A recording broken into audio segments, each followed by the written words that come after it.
بسم اللہ الرحمن الرحیم الحمدللہ وحدہ والصلاة والسلام علی من لا نبی بعدہ۔ اللہ کے رسول کریم صلی اللہ علیہ وسلم کے جانسار صحابہ کرام جنہیں اللہ رب العزت اور اس کے پیارے رسول کریم صلی اللہ علیہ وسلم نے عزت و شان بخشی، یہ بڑے بلند پایہ لوگ تھے۔ یہ اپنے عقیدے، منہج اور دین میں بڑے پختہ اور پرعزم تھے۔ اسلام کی سربلندی کے لیے اور اس کو دنیا کے ہر کونے میں پھیلانے کے لیے انہوں نے اپنی زندگیاں کھپا دی۔ میری مخاطب نوجوان نسل ہے جو اسکولوں، کالجوں اور یونیورسٹیوں میں پڑھ رہی ہے۔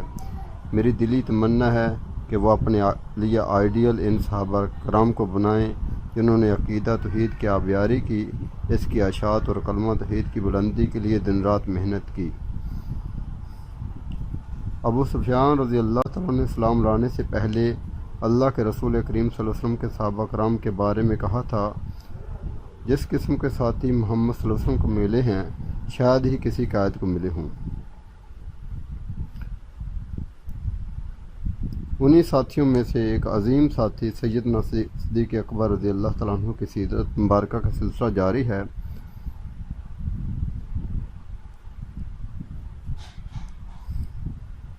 ہجرت کے سفر کے بیان جاری ہے۔ راہ حق کے یہ دونوں مسافر صدیق اکبر رضی اللہ تعالیٰ عنہ کے مکان کی پچھلی کھڑکی سے نکلتے ہیں اور بظاہر یمن کا رخ اختیار کرتے ہیں تاکہ پیچھا کرنے والے ناکام رہیں، اور جنوب کی سمت چند میل کی مسافت پر واقع جبل ثور کے ایک غار تک پہنچ جاتے ہیں۔ یہ نہایت بلند اور بڑی پرپیچ مشکل چڑھائی والے پہاڑ ہے۔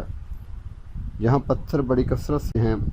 رسول کریم صلی اللہ علیہ وسلم کے خوبصورت نازک پاؤں اس چڑھائی کے دوران زخمی ہو گئے، اور یہ بھی کہا جاتا ہے کہ آپ ازراہ احتیاط پنجوں کے بل چلتے رہے تاکہ آپ صلی اللہ علیہ وسلم کے مبارک قدموں کے نشان فرش زمین پر ثبت نہ ہونے پائیں۔ اسی وجہ سے آپ صلی اللہ علیہ وسلم کے پاؤں مبارک زخمی ہوئے۔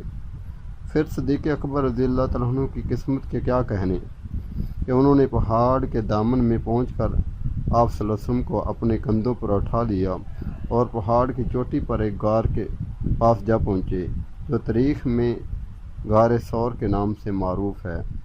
یہاں پہنچ کر وفور محبت سے بے قرار ہو کر عرض کرتے ہیں، آقا اللہ کے لیے درخواست کرتا ہوں کہ ابھی آپ اس غار میں داخل نہ ہوں۔ پہلے میں غار میں جاتا ہوں اور یہ دیکھ کر واپس آتا ہوں کہ وہاں کوئی تکلیف دینے والی چیز یا مضر جانور موجود نہ ہو۔ اگر ایسی کوئی مضر چیز ہو اور مجھے اس سے نقصان پہنچ جائے تو مجھے یہ نقصان بسد شوق گوارا ہوگا، مگر آپ کو کوئی تکلیف پہنچے تو یہ ناقابل تلافی نقصان ہوگا جو مجھے ہرگز گوارا نہیں۔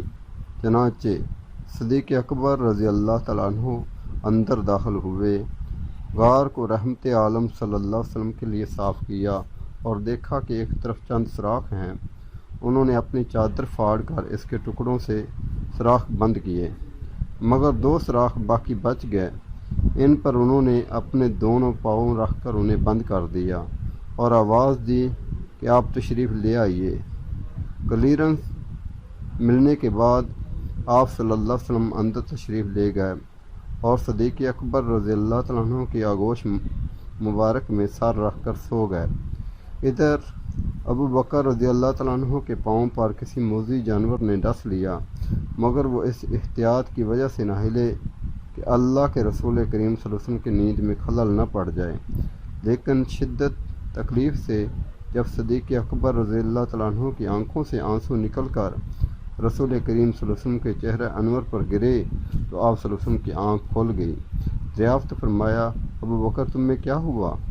عرض کیا، میرے ماں باپ آپ پر قربان ہوں، مجھے کسی موذی جانور نے ڈس لیا ہے۔ آپ صلی اللہ علیہ وسلم نے صدیق اکبر رضی اللہ تعالیٰ عنہ کی ایڑی پر اپنا لعاب دہن لگایا تو ان کی تکلیف جاتی رہی۔ اس ویڈیو کے لیے اتنا ہی کافی ہے۔